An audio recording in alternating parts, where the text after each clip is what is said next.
Oi gente, tudo bem? Meu nome é Lucas e eu vou fazer agora a minha audiodescrição. Eu sou um homem cis, negro, de cabelo crespo.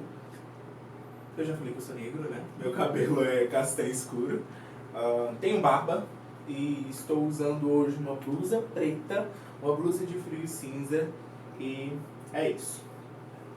Olá, gente. Meu nome é Gabriela Costa. Eu sou uma mulher cis, branca. Eu tenho cabelo liso e preto. Estou usando uma blusa azul no momento. Não tenho barba.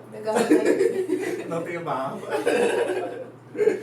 Então, nós somos do NAP, que é o Núcleo de Apoio Psicopedagógico e Inclusão. Em específico, nós somos do NAP da UNA-IMORES. E é um prazer nós estarmos aqui hoje apresentando um pouco para vocês sobre o nosso podcast, o Olhares Cast, que vem do nosso projeto A Inclusão a Partir de Quem? Então, esse projeto A Inclusão a Partir de Quem? Ele vem com o intuito de trabalharmos com uma nova perspectiva de mundo, ou como diz o Olhares Cast, um novo olhar sobre o mundo. E ter como foco a pluralidade, né, como essência da condição humana. Então, é nessa pegada hoje que nós vamos estar guiando o nosso podcast. O nosso podcast hoje ele vem com o tema Mãe de Quem? Através do projeto A Inclusão de Quem? E nisso nós trouxemos uma convidada assim, esplêndida, maravilhosa, que é a Juliana Marcondes. Eu gostaria de fazer a descrição dela antes da gente poder, antes de vocês que têm, né, essa oportunidade de ver ela, e ela também vai fazer a descrição dela. A Juliana Marcondes, ela é doutora em psicologia, com estágio pós-doutoral em psicologia pela UFSJ e mãe de uma adolescente com restrições alimentares graves. Então, Juliana Marcondes, seja bem-vinda, está presente pra gente. Primeiro eu quero agradecer a oportunidade de estar aqui falando para vocês, né, um pouquinho desse projeto que nesse mês de maio tem a temática Mãe de Quem, né? E aí eu vou aqui me autodescrever, né? Eu sou uma mulher branca, cis, tenho cabelos ondulados, castanhos e olhos castanhos, estou vestindo uma blusa bege, uma comprida, com um lenço assim de uma temática de oncinha que eu gosto um pouquinho, né? Do estilo. Pois é. Né? E é um prazer poder estar aqui para poder falar para vocês um pouco sobre essa função, né? Assim, que atravessa a vida aí de muitas mulheres, que é a maternidade, né? E ser mãe. Legal, Ju. Olá, né? Vamos começar, então. A gente separou algumas perguntinhas para te fazer, né? Então a gente vai começar com a primeira pergunta, com o primeiro bate, né? No início da nossa discussão, do nosso bate-papo. Ju, o que é ser mãe? O que é uma mãe? Eu acho que o que é uma mãe, né, não necessariamente é o que é ser mãe. Né? Ser mãe está sempre numa perspectiva muito singular, né, de cada um, que é uma experiência que é muito única, que vai ser muito atravessada pelas nossas histórias de vidas que são também singulares, né, a nossa relação com a nossa mãe, a nossa relação com o discurso social sobre o que é ser mãe, né? Mas mãe em si implica no exercício de uma determinada função, né?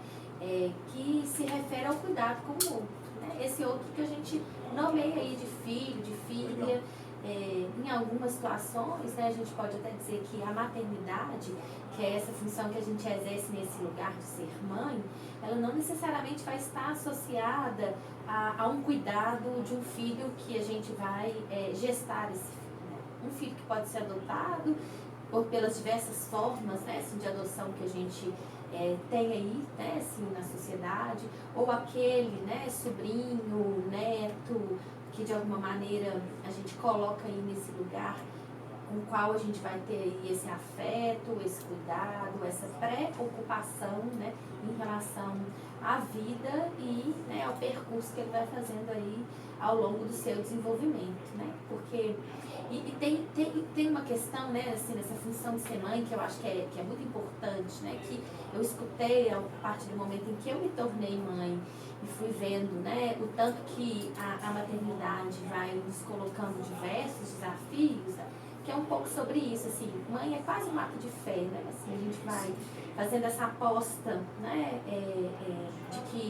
ali, né, existe algo nosso que a gente transmite ao outro, que orienta, né, assim, que acolhe, que às vezes também, né, impõe limites, né, porque também são necessários. Você acha que a gente pode falar também alguém que a gente é responsável? Sim, sim. Mas a gente tem que ter um cuidado, né, com o responsável, porque ser responsável não significa saber o que é melhor para o outro, né? Senão a gente entra numa relação de sufoco. Eu vou até falar um pouquinho. O Lucas, né, me escreveu dizendo que eu sou mãe hoje de uma adolescente, né, que tem sérias restrições alimentares. Então, a vivência da maternidade na minha vida foi atravessada por essa questão, né, assim, que a gente pode chamar assim, de uma situação atípica, né, em que foi necessário entender essa coisa da responsabilidade muito cedinho, né, porque mãe é realmente aquela que de alguma maneira tem uma responsabilidade, né, assim, que está posta lá do Estatuto da Criança e do Adolescente, né, o cuidado que eu tenho que ter com aquele que é menor, tem uma responsabilidade ali, né, que é legal, vamos assim dizer. Sim. Mas também tem essa responsabilidade que atravessa, né, o que está na ordem da lei, da proteção, do cuidado, e que tem a ver com o afeto. E por que eu estou falando de responsabilidade? Assim, porque é importante que a gente entenda assim, que ser responsável por o outro não é querer que o outro faça aquilo que a gente acha que é o melhor para ele. É preciso que a gente esteja num lugar que a psicologia nos ensina muito bem, que é de alteridade, né? Assim, que é entender que eu estou ali, que eu cuido desse outro, né? Que eu dedico um tempo a ele, mas que esse outro é diferente de mim, né? Então, suportar e entender essa diferença, ela é necessária, né? Para que essa responsabilidade se dê nessa perspectiva de que o outro também vai desenvolver isso sobre a vida dele, sobre a história de vida dele. Sim. Legal. É um desafio, né? Porque se a gente pudesse, a gente colocava os filhos na redonda de vida. Mentira, mas em algumas situações é mentira, mas verdade. É uma mentira, mas é verdade.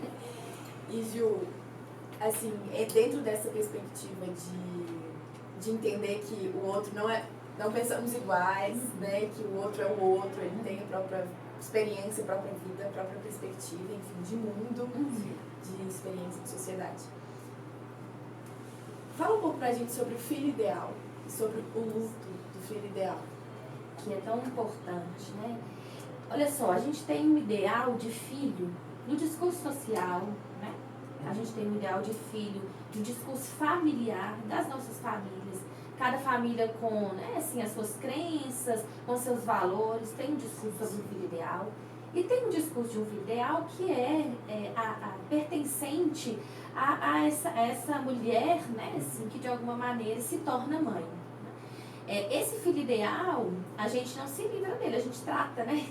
Estou falando que a gente não se livra no sentido de que ele é necessário também de alguma forma, né? Para que naqueles primeiros momentos em que a gente encontra com aquele serzinho mais indefeso, né?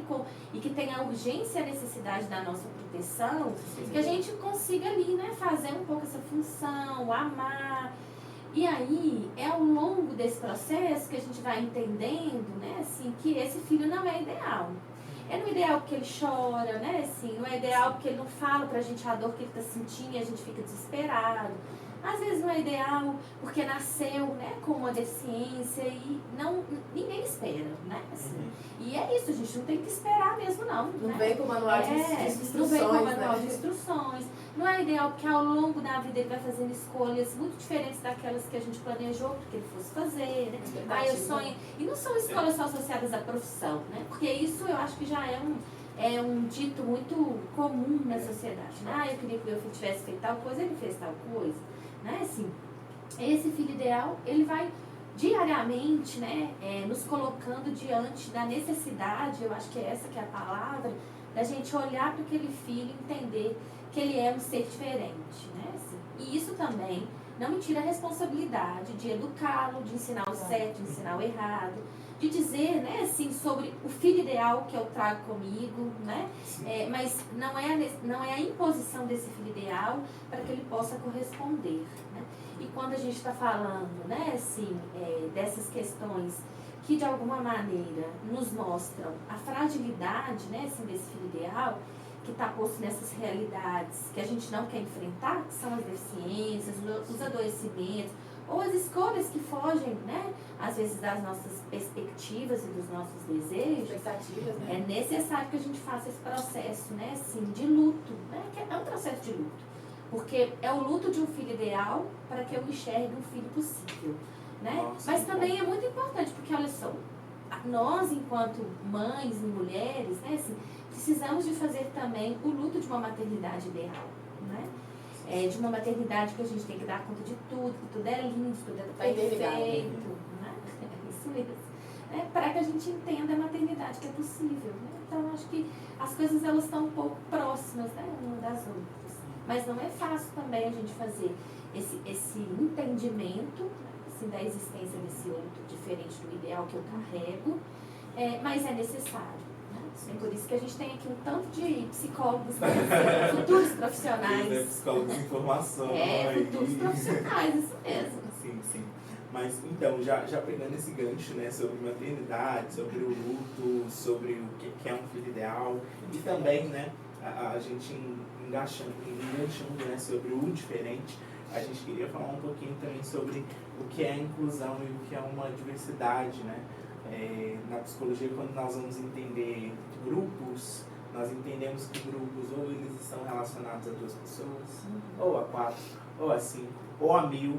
Então, assim, nós temos várias, né, concepções de grupos e, tendo isso, a diversidade ela está em volta desses grupos também, ela se correlaciona com esses grupos. Então, quando nós entendemos diversidade, quando nesse determinado grupo, nós temos uma variedade de pessoas. Essa palavra diversidade ela é muito autoexplicativa, né? Tipo, diversidade, o que é diversidade? Diversidade é diversidade. Diversidade é diverso. É tudo aquilo que é diferente, que vai estar diferente em um determinado grupo. Difere, né? Sim. Então, assim, se nós temos uma pessoa alta, baixa, magra, gorda, preta, branca, com diferentes sexualidades, com diferentes religiões, gêneros, etc. Então, nós temos aí um sentido de diversidade. Mas eu queria muito correlacionar diversidade também, trazendo um gancho para a acessibilidade, né? Se nós estamos tornando esses grupos diversos e trazendo consigo uma acessibilidade de fato. Então, entendendo o sentido de diversidade, nós partimos para o ponto de inclusão. Quando nós entendemos inclusão, eu gosto muito de trazer uma frase de Verna Myers, que é a vice-presidente de inclusão da Netflix, que ela diz o seguinte, que diversidade é eu chamar alguém para festa. E inclusão é quando eu convido essa pessoa para dançar, né? Então, como que nós estamos fazendo uma inclusão de fato? Se nós estamos deixando os espaços acessíveis, isso é bom. Se nós estamos deixando os espaços diversos, isso é top. Mas se nós estamos tornando esses espaços inclusivos, é um fato que é necessário trazermos, né? É um fato que nós precisamos estar aí construindo também. Então, a partir desse sentido, né, sobre o que é inclusão e diversidade, trazendo sentido sobre o diferente, o que você tem a me falar, Ju, sobre as várias questões que nós trazemos já com esse gancho de filho ideal, sobre filhos que vêm diferente, filhos que vêm... socialmente diferentes. Sim, socialmente diferentes, né? Filhos que, de alguma maneira, né, assim, vamos dizer que o nosso telhado não é de vidro, né? Isso. Que o nosso telhado, né, ele não está ali perfeitinho, que de alguma forma, né, é preciso que a gente dê conta de lidar, né, com essa diversidade. Você fala uma coisa assim, você traz uma frase, né, que é importante, você vai dizer assim, que inclusão, não, diversidade é chamar para festa, né, incluir é chamar para dançar. Isso. Mas eu acho que o ato de incluir, ele ainda pede um movimento maior, Com sabe, certeza, assim, né, que é esse que está dançando se sentir pertencente naquele espaço. Sim, muito né? bem. Porque, assim, existem diversas formas de a gente trabalhar a inclusão, e aí eu estou dizendo, assim, até de uma experiência mesmo, né, de vida, lidando na minha maternidade com uma criança, né, extremamente alérgica, e não é uma alergia ambiental, né, assim, é uma alergia alimentar. A alergia alimentar, ela é desafiante porque o alimento, na nossa sociedade, ele promove o laço social, o encontro, né, assim.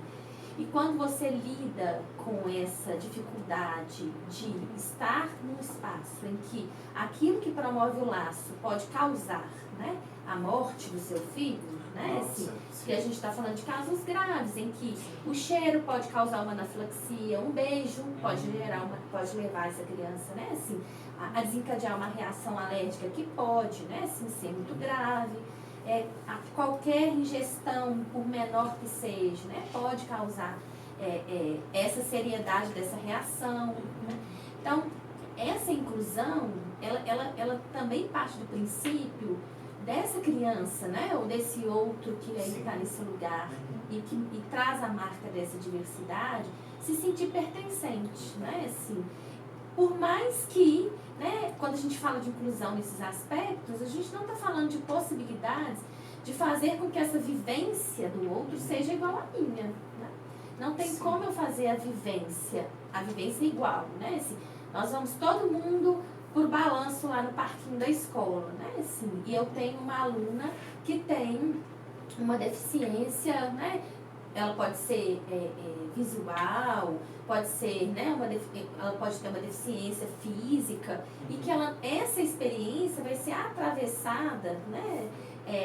Por esse real aí. Não vai deixar de ser uma experiência, né? Mas eu preciso de pensar de que forma que eu vou fazer acontecer esse balanço no parquinho para essa aluna. Como ela vai vivenciar isso, como que ela vai vivenciar. Porque eu vou precisar de pensar na segurança, dependendo, né? Assim, de como que essa deficiência se coloca na vida dessa criança, né? Assim, eu vou precisar de entender de que maneira que eu vou levar essa criança, né? A experimentar esse momento e esse encontro, né? Então, eu acho que é mais do que a gente pensar numa proposta, né, assim, discursiva, né, assim, eu acho que é importante, a gente não faz inclusão sem ato político, né, assim, ela é um ato político, não tem como a gente fazer inclusão sem isso. Sim. Mas é necessário que a gente pense essa proposta, né, essa ideia de inclusão também prática, a partir dessa vivência que é prática. Com certeza.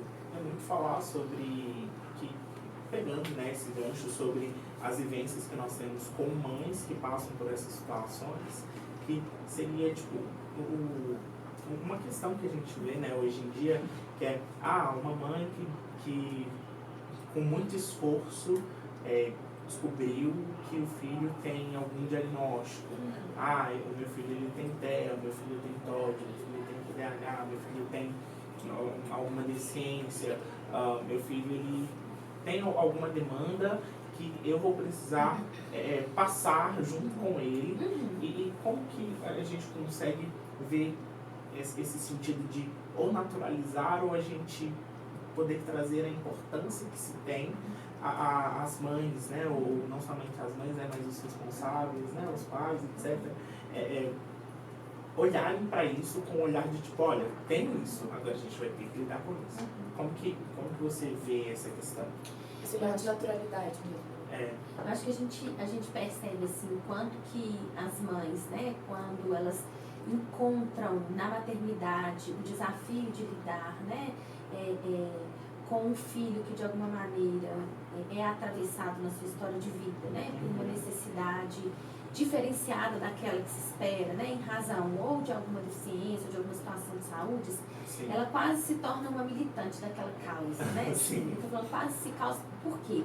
Porque eu acho que o primeiro movimento, né, que a gente encontra nas maternidades, que a gente vai chamar, né, mães de crianças atípicas, né, assim, é esse movimento, essa sede de conhecimento, de entender, de compreender, né, o que é aquela situação que aquele filho vai enfrentar e está enfrentando. Sim. Né? E disso, e desse movimento, a gente vê surgir também lindos projetos, né? Assim, diversas ações, mobilizações, né? Então, acho que isso é um ponto importante, né? Assim, outro ponto é isso que vocês estão dizendo, assim, que é naturalizar. Eu tenho só um pouco de receio com a palavra naturalizar, né? Assim, porque às vezes, quando a gente naturaliza, né? Às vezes a gente esquece o olhar que a gente precisa de ter para a diversidade, né? Porque a tendência não pode ser colocar as coisas no mesmo lugar, né? Assim, nem colocar as coisas padronizadas. Sim. É preciso, e por isso que dá trabalho lidar com a inclusão, né? Seja ela qual for. Porque lidar com a inclusão também não é lidar com algo que está padronizado. Sim. Porque eu preciso de perceber a cada sujeito que é, né, assim, que vivencia na sua vida, né, uma deficiência ou algo que o limita, né, do ponto de vista físico, cognitivo, né, assim, eu preciso de entender naquela realidade o que pode ser para aquele sujeito um recurso, né, Sim. o que pode ser um apoio, o que pode ser, né, assim, uma estratégia. E você fala uma coisa que é interessante, Lu, que você fala assim, as mães passam com os filhos, né? Eu acho que as mães, as famílias passam com os filhos, mas tem uma coisa que a maternidade é atravessada por essa experiência, né? De uma vivência atípica, enfrentando, né? Essa questão de uma alergia alimentar grave me ensinou. E me ensinou no meu percurso terapêutico pessoal também, né? Que foi uma pergunta que muda todo o meu olhar em relação a esse processo, né? Quem é o sujeito que de alguma maneira, né, assim, precisa de lidar com isso na sua vida mais do que você? Era minha filha. Sim. Então, eu iniciei nesse momento em que ela tinha 1 ano e 3 meses, porque a minha vontade, quando eu brinquei com vocês da redoma de vidro, né, era de colocar na redoma de vidro, né, assim, era de proteger. Mas eu pensei assim, né, bem, eu posso proteger, mas até quando eu vou poder proteger? De que forma que eu vou poder proteger? E aí, o processo de conhecimento, ele é libertador, porque a gente vai, também, isso, né? porque a gente vai encontrando ali, né, possibilidades de entender melhor sobre aquela situação. E a gente encontra iguais, né, assim, pessoas que passam pela mesma vivência que a gente, isso nos conforta. A gente fala, ufa, né, não tô sozinha, Tem mais gente aqui. Tem mais gente aqui também. Que tá dando inclusão assim, também, né? É isso mesmo, vamos juntar aqui todo mundo, né, fazer uma força-tarefa pra gente fazer o mundo entender como que é importante incluir, respeitar, Sim, né, assim, lançar esse olhar de singularidade para esses casos, compreender, não julgar, né, assim, que eu acho que é uma outra coisa importante, mas é importante também que a gente consiga, junto com essa criança, né, e aí com esse adolescente, ou talvez com esse adulto, fazer com que ele consiga ter esse mesmo movimento que essa mãe tem, né, quando é possível, e é claro que é quando isso vai se fazendo possível, e eu acho que possível sempre é, né? Sim. Mas a gente vai entendendo a possibilidade disso nesse sujeito a partir do momento que ele vai crescendo, vai dando conta ou não de compreender algumas questões, algumas situações, porque esse movimento tem que partir também deles, né? Assim, então eu acho que as mães levantam a bandeira, mas depois elas precisam de passar, sabe? Para que o outro consiga dar conta disso também no seu processo, na sua história de vida. É muito importante, né? E assim, né, só um adendo assim, pra gente passar para um outro tópico rapidinho, é a questão mesmo do lidar com o outro, independente da condição, independente da situação, independente da faixa etária, independente da sociedade, o lidar com o outro. Lidar com a gente já é difícil, fala sério. Lidar com o outro, né? Então, e com a diferença, né, Gabi? É mais difícil. Exatamente. Então, assim, já é difícil de qualquer forma, sabe? Assim, e até entrando nisso de lidar também, você como mãe, né, já foi comentado, você como psicóloga, como uma profissional da saúde, como você, assim, sua opinião, como você vê nos seus anos de experiência, anos de vida, enfim, tanto profissional como pessoal, como você vê, assim, os outros psicólogos, os profissionais de saúde no geral, tem essa leitura dos diagnósticos, assim, como que você fala sobre isso? Eu acho que quando a gente está falando de profissionais de saúde, né, diagnóstico é sempre importante. Eu não posso entender as intervenções que vão ser dirigidas a uma determinada situação, a um caso, né, assim, se eu não tenho esse olhar diagnóstico. Mas é preciso que a gente entenda que diagnóstico é uma construção, né, assim, eu não faço diagnóstico a partir de sintomas que alguém me fala que sente, né, eu não faço diagnóstico a partir de vídeos que eu encontro lá no TikTok falando que ele vai ter TDAH, que é autismo, se você tem isso, é isso. Ah, agora nossa, o TikTok falou isso, né? O TikTok falou que eu tenho TDAH. Então é isso, não precisa nem no médico. Eu marquei 5 pontos. Então a gente não faz diagnóstico dessa forma. O processo diagnóstico é um processo que é construído de forma, né, interdisciplinar.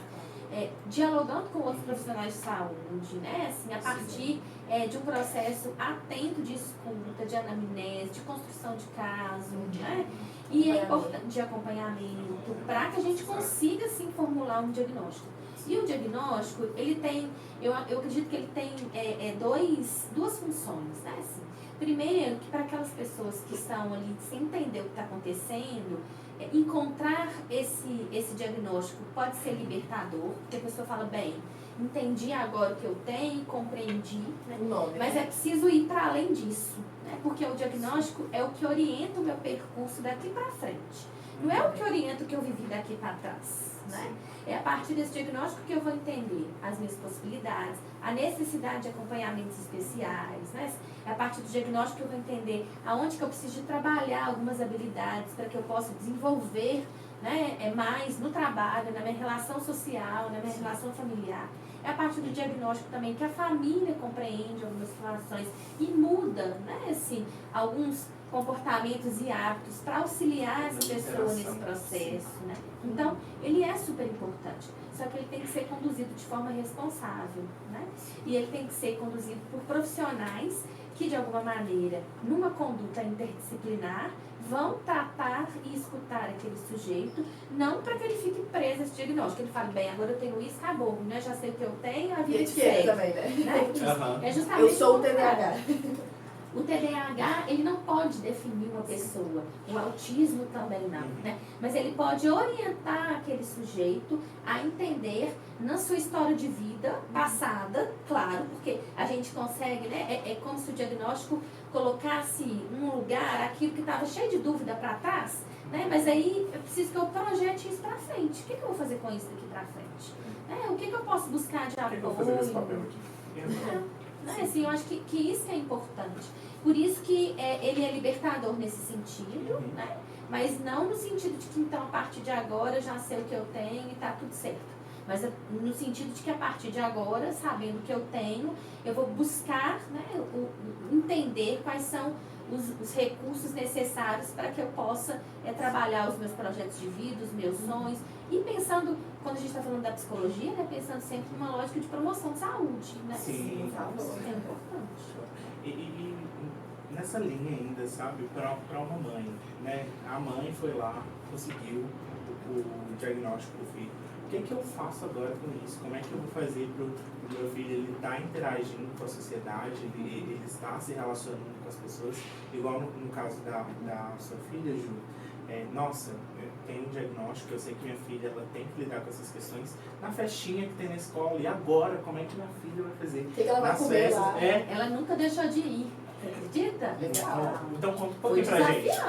Fala um pouco pra gente dessa experiência. Pessoal e como você aconselha. Quando eu estou dizendo que ela nunca deixou de ir, né? Eu escuto muitas mães que hoje, né, se tornaram amigas. Quando a minha filha foi pra escolinha, com 1 ano e 8 meses, fala assim, se fosse comigo eu não ia dar conta. Eu falava, ia. Todo mundo que enfrenta uma dificuldade vai ter que dar conta dela de alguma forma, né? Assim, não necessariamente igual eu dei conta, mas com certeza você iria dar conta. Né?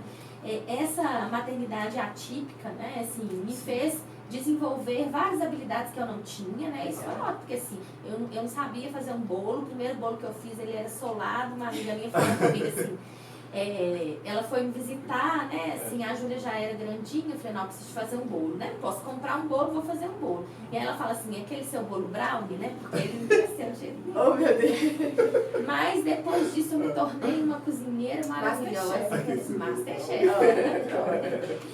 Mas então, eu desenvolvi outras habilidades, mas ao mesmo tempo, né, foi um processo de construção de uma responsabilidade sobre uma situação de vida que eu precisei de desenvolver com a minha filha. Legal. Ela sempre soube desde pequena, né, isso não é garantia de que ela não fosse comer a comida do coleguinha, né, assim, não era garantia de que ela não fosse ficar triste quando ela visse alguém comendo alguma coisa diferente. Não é isso que eu estou dizendo, né? E aí a gente tem que aprender a lidar com isso. Eu lembro recentemente, numa situação que a gente estava conversando, e ela falou comigo assim, mãe, eu só quero que você entenda que eu tô triste. Né? Assim, que é isso. Né? Eu fico triste de não poder tal coisa, né? Que estava associada à comida. Né? É verdade, minha filha, então tá. Eu não consigo entender, porque eu posso, né, assim, eu nunca tive uma restrição alimentar, né? Eu fiz uma restrição durante um período quando ela era bebê, que eu descobri a alergia dela numa anafilaxia com 2 meses de idade, né? Assim, e aí eu fiz uma restrição por orientação médica, né, gente? Assim, dentro do caso que é só dela, né? Que é importante a gente falar isso, assim. E que eu fiz e que não é fácil, e ela tem 14 anos, né? Quando eu falo pra vocês que ela nunca deixou em espaço nenhum, porque ela nunca deixou. Mas o que foi preciso? Isso que você tá perguntando, né? Foi preciso que eu ficasse lá, né? Assim, assídua no meu processo terapêutico.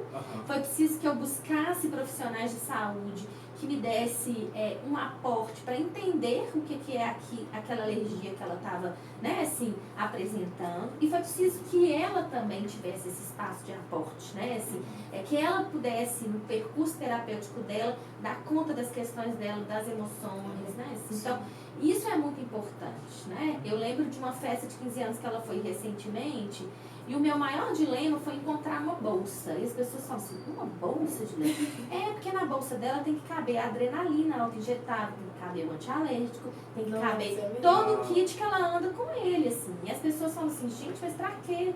Né? Se ela tem consciência, ela não come.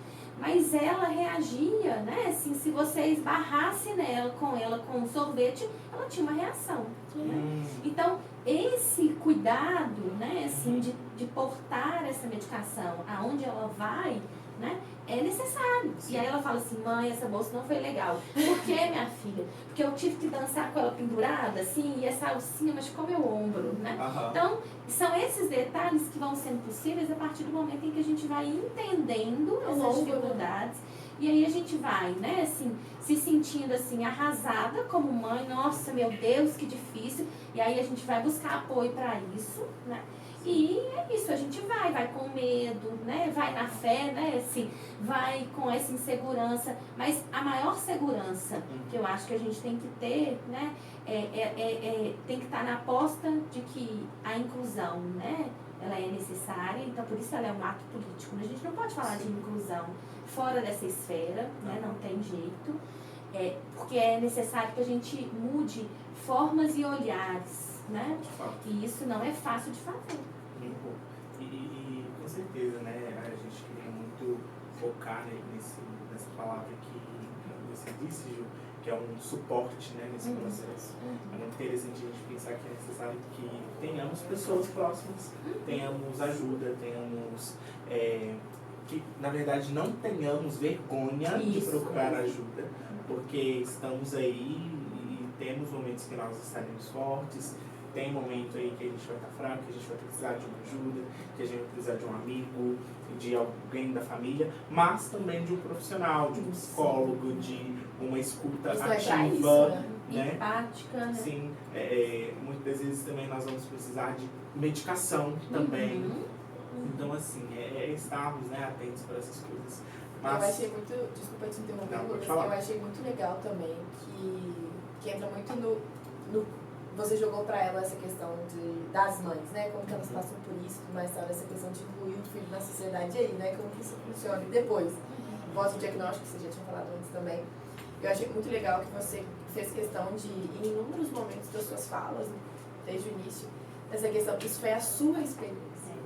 Então, assim, a gente está falando aqui de inclusão, mas também deixar claro que incluindo as mães também, que não conseguem fazer esse tipo de coisa, sabe? Sim. Igual, por exemplo, você, me corrija se eu estiver errada, você teve essa disponibilidade de aprender um recurso, ou mais de um recurso, para aprender a cozinhar, né? Uma questão que foi, você descobriu essa habilidade sua, né? Fazer brownie.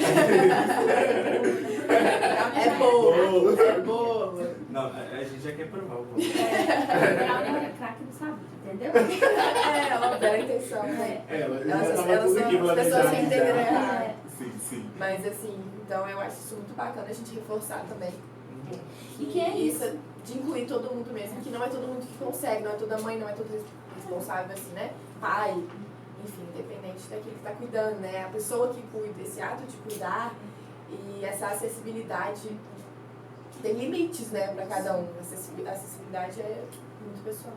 E é importante, assim, que a gente entenda, né, que enquanto mãe, a gente não vai proteger os nossos nos nossos filhos dos preconceitos que infelizmente existem, mas a gente pode fortalecê-los para lidar com eles, para enfrentá-los, né? Assim, para poder,